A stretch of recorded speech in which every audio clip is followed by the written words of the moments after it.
सरमाएकारों का सोलर और wind power plant के 13 मंसूबों की मंजूरी के लिए आर्मी चीफ से राब्ता कर लिया गया।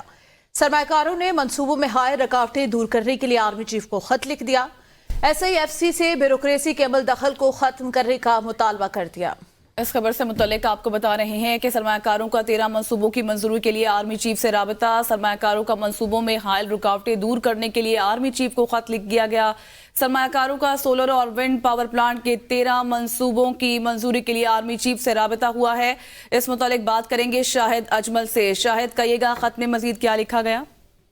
जी बिल्कुल, मुतबादिल बिजली के मंसूबे के सरमायाकारों ने रुकावटें दूर करने के लिए आर्मी चीफ से राब्ता किया है और इस हवाले से सरमायाकारों ने सोलर और विंड पावर के 13 मंसूबों की मंजूरी के लिए आर्मी चीफ को खत लिखा है और खत में कहा गया है कि मुल्क की मईशत को दोबारा सही समत पर गामजन करने के लिए आपके मशहूर हैं और ब्यूरोक्रेसी की रुकावटों के बाद $600 मिलियन की सरमायाकारी रुकी हुई है। मंसूबों से 600 मेगावाट सस्ती बिजली पैदा होनी है। खत में मजीद कहा गया है कि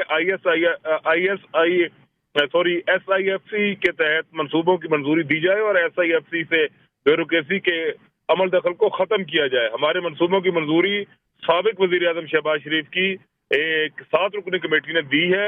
खत में मजीद कहा गया है कि मंसूबे निगरान काबीना से मंजूरी के लिए तैयार हैं, ब्यूरोक्रेसी की वजह से फंसे हुए हैं और बिजली के मंसूबों से 12 रुपए फी यूनिट बिजली पैदा होनी है। विंड पावर के 6 मंसूबे सिंध में हैं जो इल्तवा का शिकार हैं, जबकि बलूचिस्तान और खैबर पख्तूनख्वा में सोलर प्लांट के 3 मंसूबे इल्तवा का शिकार है और इसी तरह पंजाब में सोलर पावर प्लांट का 1 मंसूबा इल्तवा का शिकार है। जी बहुत शुक्रिया शाहिद।